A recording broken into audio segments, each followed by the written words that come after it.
Eh bien, bonjour les internautes. Aujourd'hui, une petite vidéo improvisée qui fait partie de notre première série d'une cinquantaine de vidéos.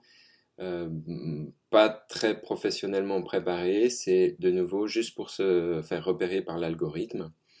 Donc, inscrivez-vous et d'ici quelques semaines, on va commencer à préparer des vidéos plus professionnelles, mieux préparées, scriptées, etc. En attendant, aujourd'hui, je voulais juste vous inviter à écouter une petite histoire qui m'est arrivée hier. J'étais à mon club de Tai Chi. C'est un art martial chinois qui se pratique lentement. Ça fait une vingtaine d'années que je pratique ici et c'est la raison pour laquelle j'ai déménagé à Londres il y a une quinzaine d'années. Alors, nous avons le maître, son fils, qui est un docteur dans les services de santé publique en Angleterre, à Londres. Et nous avons un étudiant, j'étais à la classe pour les débutants hier, et nous avons un débutant charmant qui fait du tai chi depuis environ une année, quelqu'un qui est intéressé, qui paraît tout à fait sympathique. Avec ici, sur le haut du bras, ici, un petit bout de plastique rond, un attachement, un peu à la mode cybernétique. Et bon, je me doutais bien que c'était un petit appareil pour mesurer le taux de sucre dans le sang pour les diabétiques. Donc il se trouve qu'à la fin du cours, on discute avec le prof, le débutant et moi-même et quelques autres. Et j'apprends que il est un des patients du fils du maître, qui est un homme d'une quarantaine d'années, absolument charmant. Il a gradé au sein des services de santé anglais pour arriver à devenir non seulement docteur, mais il formait aussi les docteurs et il fait partie du staff des managers. Et, euh, et alors je lui demande, mais c'est fantastique ça, quelle chance d'avoir cet homme comme docteur, parce que le docteur est absolument fantastique, je le connais très bien, un très bel humain, euh, très amical, toutes les bonnes qualités qu'un être humain peut exhiber. Bref. Donc, content pour le débutant, je lui dis alors, il vous a parlé de comment gérer votre diabète avec la nourriture. Et il me répond, oui, bien sûr, on en parle tout le temps. À chaque fois que je vais le voir, il me parle de nourriture. Donc moi, ce qui me convient pas, c'est les plantes, enfin les hydrates de carbone à base de, comment on dit en français, d'amidon. Tout ce qui est patate, tout ce qui est riz, etc. Et les fruits aussi, ça me convient pas. Alors quand il m'a dit, bah on parle tout le temps de nourriture, je me suis dit, super.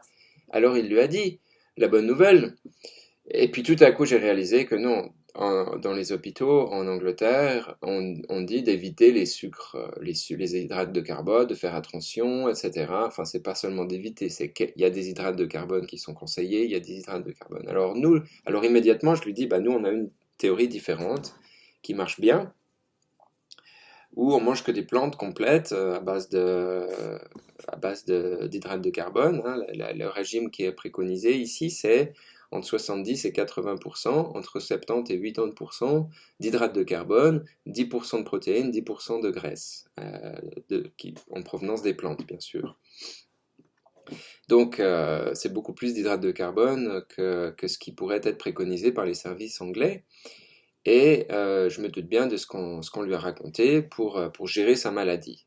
Et je lui dis, oui, mais vous voyez, ça fait combien de temps que vous êtes suivi par votre docteur pour votre diabète? Et il me répond, depuis 2014. Je dis, mais c'est pas possible, ça fait quand même 8 ans. Et en 8 ans, vous êtes toujours malade. Après 8 ans, par un des meilleurs docteurs que je connaisse, vous êtes quand même encore malade. Et en plus de ça, vous devez vous mettre une espèce de bout de plastique collé à la peau ici pour mesurer votre taux de sucre. C'est pas une vie, ça. Enfin, je l'ai pas dit comme ça, mais je l'ai pensé très fort. Je lui ai dit, c'est bizarre quand même. Nous, on a une autre théorie qui marche bien. C'est 50% de guérison pour les gens qui essayent ce changement de style de vie en 13 jours. Alors, je mettrai la référence de cette étude sous la vidéo en commentaire, mais il faut savoir que ça fait depuis le début du siècle passé qu'on sait que c'est pas un problème de sucre, le diabète, c'est un problème de graisse qui se trouve à l'intérieur des cellules et qui empêche l'insuline d'arriver dans la cellule. Et si l'insuline n'arrive pas dans la cellule, ça ne peut pas ouvrir la porte au sucre. Donc le sucre s'accumule dans le sang et il ne peut pas rentrer dans la cellule. Et c'est là que vous avez des problèmes de diabète de type 2. On parle du diabète de type 2 ici. Donc, au début du siècle passé, en 1908, nous avions déjà un docteur qui soignait ces malades de diabète de type 2 avec des pommes et du sucre de table blanc. Alors, c'est bien que même avec du sucre, enfin je veux dire, il les guérissait, c'est-à-dire que de malade, il passait à pas malade. Donc, plus besoin de médicaments, d'accord? Et ça fait une quarantaine d'années qu'il y a des études. Bon, ça a été un peu oublié pendant longtemps, mais il y a 40 ans, on a recommencé à faire des études. Et, bah voilà, un régime à base de plantes complètes, bah, comme pour certains cancers, ça vous diminue vos risques d'attraper le cancer et les attaques cardiaques et les problèmes cardiovasculaires, et ça vous diminue vos risques d'avoir un diabète. Et si vous avez le diabète, vous avez de bonnes chances de guérir en quelques jours. Dans ce cas-ci, nous avons une étude, comme je viens de vous le dire, 50% de guérison, c'est-à-dire que les gens peuvent arrêter de prendre leur insuline et ils n'ont plus de symptômes détectables cliniquement, et se sont donc considérés comme guéris. Voilà. Et la guérison, ici, dans cette étude, s'effectue en 13 jours. Voilà, donc ça c'est une étude publiée dans une revue prestigieuse. Nous avons d'autres études qui sont, je l'ai vu il y a quelques mois en pré-publication. Elle n'était pas encore tout à fait publiée, mais c'était une étude polonaise qui disait qu'en 6 semaines, 85% de guérison pour le diabète de type 2. Voilà. Donc, vous imaginez bien, si on arrive à le guérir, qu'en est-il de la prévention? Donc, je lui dis tout ça. Je lui explique nos résultats avec ce régime. Et je lui dis, c'est beaucoup moins restrictif en plus, parce que vous pourrez manger des fruits. Une fois que vous êtes guéri, bien sûr, vous pouvez recommencer un régime tout à fait normal, à base de plantes. Mais en revanche, effectivement, il faut arrêter les œufs, les produits laitiers, ainsi que la viande et le poisson, et les poulailles, et la charcuterie, bien sûr. Donc, immédiatement, il me répond, ah non, ça jamais. Immédiatement, instantanément, il répond, ah ça jamais. Donc ça m'a fait penser, alors bon là je suis parti, bon, je lui ai dit au revoir et je suis parti un peu triste et un peu émotionnel parce que c'est quand même dommage que même les meilleurs docteurs en Angleterre ne peuvent pas guérir un diabétique en 8 ans. Et c'était mais tout à fait sympathique, donc c'est une affaire, c'est un désastre absolu pour dire les choses comme elles sont. Pour mettre les points sur les i, c'est une catastrophe, c'est un désastre absolu. Ça coûte extrêmement cher à la société, ces petits bouts de plastique qu'on attache là. Je veux dire, on aurait dit un bout de robot. Hein. C'est absolument invraisemblable qu'on lui ait pas dit. Surtout, alors après, s'il arrive à changer son alimentation, c'est autre chose. Mais au moins qu'on donne l'information. Et c'est pas une théorie, hein, et la plupart des docteurs qui s'occupent de nourriture complète à base de plantes, ou à base de plantes complètes plutôt, comme je l'ai dit dans l'introduction, ce sont donc des plantes qui sortent de la terre telles quelles, sans longue liste d'ingrédients, des lentilles, des brocolis, du riz complet et non pas du riz blanc raffiné, dont on a retiré une bonne partie des minéraux et de la fibre, si ce n'est toute la fibre et tous les minéraux, et qu'on a juste laissé le sucre. Alors évidemment, on leur dit éviter le riz, parce qu'on leur dit d'éviter le riz blanc, sans leur dire que s'ils mangeaient du riz complet, eh bien la fibre qui entoure le sucre à l'intérieur de la graine euh, permettrait au sucre d'être évacué et géré mieux par le corps humain. Évidemment, nous avons évolué sur quelques dizaines de millions d'années avec un riz, une graine complète. C'est qu'il y a quelques années, en fait, ça fait depuis le milieu du XVIIIe siècle qu'on a commencé à raffiner le riz et à enlever la peau. L'être humain a évolué en mangeant les graines entières. vous imaginez bien qu'il y a 1 million d'années, on n'allait pas s'amuser à enlever la peau du riz avant de le manger. Un riz complet, c'est un riz délicieux, une fois qu'on s'y habitue, en quelques jours, entre parenthèses, comme les pâtes complètes, comme le pain complet, on s'y habitue en quelques jours. Alors c'est un peu comme passer du lait complet au lait demi-écrémé. On a l'impression que c'est un peu léger, mais en quelques jours, le palais s'adapte, les papilles gustatives s'adaptent, le cerveau s'adapte, et il y a en fait une neuroadaptation très rapide qui s'effectue en quelques jours, maximum 3 semaines. Donc voilà, c'était la petite histoire pour hier qui exemplifie à merveille la situation aujourd'hui où bon, les découvertes dans le domaine médical mettent en moyenne 14 ans à parvenir dans les bureaux des docteurs et l'information à être transmise aux patients. 14 ans, bon, c'est normal, hein, ça prend du temps, mais en l'occurrence, en ce qui concerne cette nourriture à base de plantes complètes, c'est une information qui donc tout le monde la savait, tout le monde la connaissait cette information jusqu'à environ le début du siècle passé.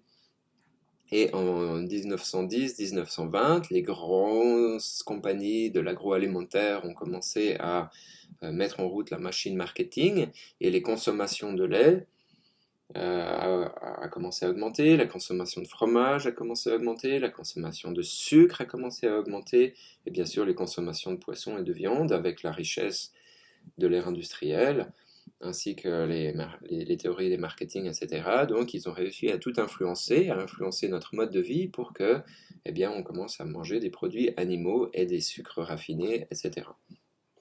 Donc c'est là que les maladies ont commencé. Mais avant ça, tout le monde savait qu'on mange du riz complet, on mange des plantes complètes. Il n'y avait rien d'autre pour commencer, ou alors c'était très cher, ou alors c'était réservé aux classes des élites, les prêtres, les rois, les pharaons, qui avaient les mêmes maladies que nous avons aujourd'hui dans nos sociétés de manière chronique, et presque c'est une épidémie de maladies chroniques que nous avons aujourd'hui, qui était absente jusqu'à il y a environ un siècle.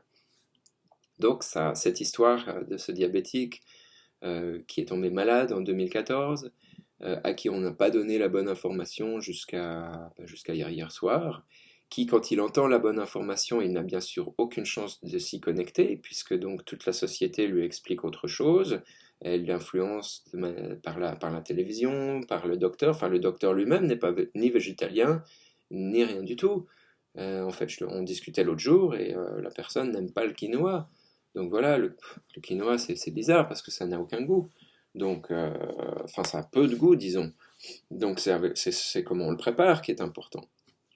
Donc voilà, excusez-moi pour cette vidéo un petit peu improvisée qui va un peu dans tous les sens, mais cette histoire exemplifie tout à fait la situation catastrophique dans laquelle nous sommes aujourd'hui, où nous dépensons des sommes faramineuses pour entretenir des malades, sans guérir les causes, alors qu'on sait très bien comment guérir les causes depuis longtemps.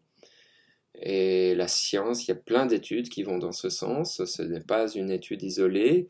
Je n'ai pas sélectionné cette étude pour marquer un point. La plupart des études qui se sont occupées de ça, si ce n'est toutes les études qui ont mis les diabétiques sur un régime végétalien à base de plantes et de graines entières, je dis bien entières, parce que ça sert à rien d'essayer de donner des chips et du riz blanc à un diabétique et après de s'étonner que ça marche pas, d'accord? Donc on parle d'un régime varié, coloré, à base de plantes entières et qui fonctionne dans la plupart des cas. Et bien sûr, quand on parle de résultats, ici on parle de diminution de risque, de maladie et on parle de probabilité de guérir, hein. C'est bien sûr qu'on ne peut pas guérir tout le monde, mais dans le cas des diabètes, eh bien, je dirais entre 50 et 90% à terme, en donnant le temps aux choses de se guérir. Et voilà, donc abonnez-vous à la chaîne parce que on aura des petites vidéos qui se spécialisent sur chacune des grandes maladies chroniques dont nous souffrons, dont nos sociétés souffrent, qui coûtent extrêmement cher. Et j'aimerais partager avec vous une image qui résume tout à fait ce qui s'est passé hier soir dans notre conversation et la situation de nos sociétés. On y voit deux guichets, probablement dans un hôpital, juxtaposés, un guichet où il y a écrit au-dessus pilules, médicaments et chirurgie, avec une longue file d'attente pour la consultation à ce guichet-là, et un autre guichet juste à côté où il n'y a personne. Et là, dans ce guichet, au-dessus, c'est marqué changement de style de vie, et là, personne n'est intéressé. Et la personne derrière le guichet, en fait, n'a rien à faire. Elle lit son livre tranquillement parce qu'il n'y a personne qui est intéressé à changer son style de vie. Alors là, le but de cette chaîne, c'est justement de trouver le meilleur système possible pour aider le plus de gens possible à faire une transition qui n'est non seulement rapide, facile et plaisante, mais surtout qui marche sur le long terme. Donc c'est possible, on l'a fait, nos amis l'ont fait, nos parents et certaines personnes dans nos familles l'ont fait, on guérit, c'est meilleur, c'est plus gratifiant, c'est plaisant, on se sent bien, en plus on aligne nos valeurs fondamentales de bonté, de gentillesse et de tendresse vis-à-vis de la planète et des autres animaux avec nos actions au quotidien, ce qui produit une énergie. Hein, quand on met en accord ces valeurs profondes avec ces actions au quotidien, vous imaginez bien que ça nous réaligne, ça nous reconnecte avec ce qu'on est, et il y a une énergie mentale accrue, non seulement du fait qu'on se sent mieux physiquement, mais aussi du fait qu'on se sent mieux dans la tête, c'est très gratifiant. Donc voilà, de nouveau, c'était une vidéo un peu improvisée sur ce qui nous est arrivé hier soir au club. Mais voilà, dans quelques semaines, comme je disais, on va mettre des vidéos plus professionnelles, mieux structurées. Et donc voilà, j'espère que vous allez vous abonner pour quand on démarre vraiment, eh ben, vous serez là et vous pourrez profiter à fond. En attendant, bonne journée.